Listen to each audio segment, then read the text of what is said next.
जय माता रानी। दोस्तों, आप सभी को आने वाले नवरात्रों की ढेरों शुभकामनाएं। माता रानी सदा आप पर कृपा बनाए रखे और हमारा ये YouTube परिवार इसी प्रकार फलता फूलता रहे, इसी आशा के साथ दोस्तों आज मैं आपके साथ बहुत ही सरल पूजा विधि नवरात्रों की शेयर करने वाली हूँ। इससे पहले मैंने बहुत सारे डिटेल्ड वीडियो दी हैं, आप उन सभी को देख सकते हैं। उन सभी का लिंक आपको डिस्क्रिप्शन में मिल जाएगा। तो देखिए, सरल नवरात्रों की पूजा करने के लिए हमें एक चौकी चाहिए, उसके ऊपर लाल या पीला वस्त्र आप बिछा लीजिए। आप ये पूजन जो है अपने घर के मंदिर में भी कर सकते हैं। तो देखिए, नवरात्रों में कलश की स्थापना मुख्य मानी जाती है, और अगर आप कलश की स्थापना नहीं कर रहे हैं तो कम से कम एक जल का पात्र अवश्य रूप से भर करके मंदिर में आप रखिए। तो अष्टदल कमल बना लीजिए। अष्टदल कमल नहीं बना सकते तो थोड़े से अक्षत अवश्य डाल लीजिए। एक आप कलश लीजिए, तांबे का या पीतल का या मिट्टी का, उसके गले में आप मौली बांध लीजिए, स्वास्तिक बना लीजिए और उसमें थोड़ा सा गंगाजल, जल और लौंग, इलायची, सिक्का, सुपारी, हल्दी की गांठ डाल लीजिए। हल्दी की गांठ नहीं है तो पिसी हुई हल्दी भी आप यहाँ पर डाल सकते हैं, और अक्षत और दूर्वा डाल करके इस प्रकार से पंच पल्लव लगा लीजिए। 5 आम के पत्ते, उन पर आप टीका कर लीजिए और नारियल को इस प्रकार से रखिए कि नारियल का मुख या तो पूजा करने वाले की तरफ हो या फिर ऊपर की तरफ भी इस प्रकार से रखा जा सकता है। उसके बाद में हम अक्षत के ऊपर माता रानी को विराजमान करेंगे। जो भी आपके पास फोटो हो, प्रतिमा हो, मूर्ति हो, उन्हें आप यहाँ पर विराजमान करिए। और उसी के साथ में हमें गणेश जी की भी स्थापना करनी होती है। अक्षत के ऊपर गणेश जी की स्थापना करेंगे और यहाँ पर देखिए एक प्लेट में हम स्वास्तिक बनाएंगे। इस प्रकार से रोली से स्वास्तिक बनाइए, उसे हम माता रानी के साइड में रखेंगे और यहाँ पर उन्हें रखेंगे हम यहाँ पर ज्वारे।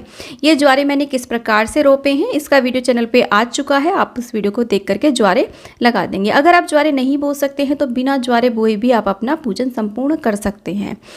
और उसके बाद में हमने जल का छींटा दे करके सामग्री के ऊपर अपने ऊपर हमने शुद्धिकरण कर लिया है, सभी पर जल का छींटा दिया है। और उसके बाद में हमने एक धूप दीप की यहाँ पर स्थापना कर दी है। और यहाँ पर दोस्तों सर्वप्रथम हम अग्निदेव का आवाहन करेंगे।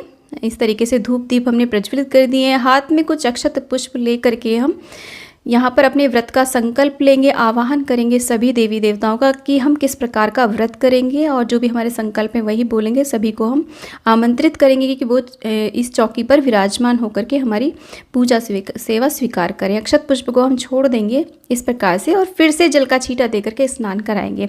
देखिए, यदि आपकी मूर्ति है तो आप साक्षात पंचामृत से भी स्नान करा सकते हैं। और इस प्रकार से स्नान कराने के बाद में हम गणेश जी को वस्त्र रूपी कलावा अर्पित करेंगे, जनेऊ अर्पित करेंगे। जनेऊ नहीं है तो आप कच्चा सूत भी अर्पित कर सकते हैं, लेकिन प्रथम दिन ये विशेष पूजा की जाती है तो आप जनेऊ ही अर्पित करें। रोज़ जनेऊ अर्पित करना आवश्यक नहीं है। उसके बाद में गणेश जी को हम देखिए हल्दी कुमकुम से टीका करेंगे और गणेश जी का प्रिय पुष्प, गुड़हल और दूर्वा उन्हें अर्पित करेंगे, धूप दीप दिखा देंगे। ठीक इसी प्रकार हम कलश देव का पूजन करेंगे।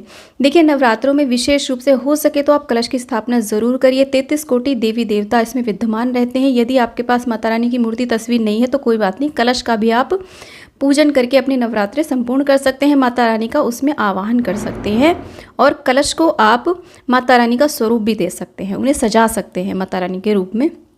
तो कलश पे हमने टीका करने के बाद में वस्त्र रूपी कलावा अर्पित किया है और यहाँ पर पुष्प अर्पित कर दिया है। माता रानी को भी हम टीका करेंगे, उनके जितने भी अस्त्र शस्त्र हैं सभी को हम टीका करेंगे, शेर को टीका करेंगे और फिर माता रानी को सिंदूर अर्पित किया जाता है। इस प्रकार से आप 5 बार 7 बार सिंदूर अर्पित करें और जो सिंदूर आपकी फिंगर में बच जाता है उस सिंदूर को आप अपनी चूड़ियों पे लगा सकते हैं, अपने माथे में अवश्य रूप से लगा लीजिए इस तरीके से। तो ये माँ से सुहाग लिया जाता है।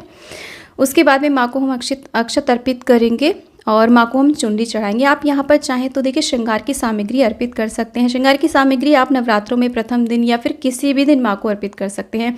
अष्टमी नवमी के दिन भी आप अर्पित कर सकते हैं, सप्तमी के दिन भी अर्पित कर सकते हैं। चुनरी हमने माँ को उड़ा दी है। उसके बाद में हम माँ को धूप दीप दिखा देंगे और ये जो हमने ज्वारे खेतरी बोई है इनका भी हम पूजन करेंगे और यहाँ पर दीपक का भी हम पूजन कर देंगे इस प्रकार से।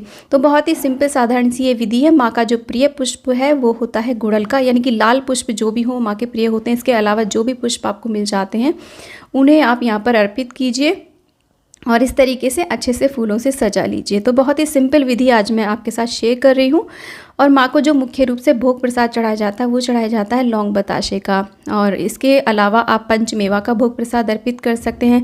सारे फलाहारी भोग प्रसाद यहाँ पर अर्पित करने चाहिए क्योंकि ये जो व्रत होते हैं फलाहारी होते हैं। जो भी फल आपको मिल जाते हैं वो यहाँ पर आप अर्पित करिए। इस प्रकार से हम यहाँ पर फल में केला और सेब यहाँ पर अर्पित कर रहे हैं। और इसके अलावा जो भी भोग प्रसाद हो वो आप अर्पित कर सकते हैं। ज़्यादा कुछ नहीं तो बस लौंग बताशे का ही भोग आप लगा देंगे तो इतना भी बहुत रहता है। फिर हम जल का भोग यहाँ पर अर्पित करेंगे। हो सके तो नवरात्रों की कथा आप यहाँ पर अवश्य रूप से सुने, हाथ में कुछ अक्षत लेकर के।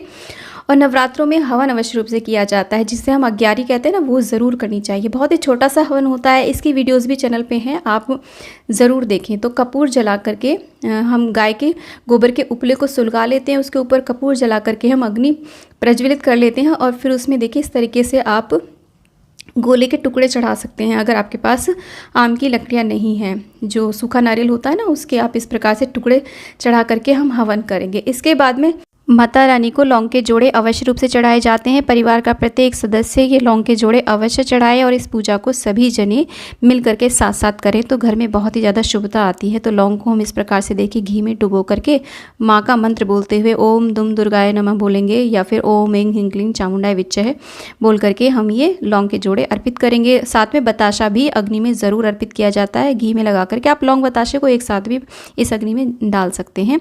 और इसी के साथ में देखिए इस तरीके से हम यहाँ पर सामग्री की भी आहुतियाँ देंगे।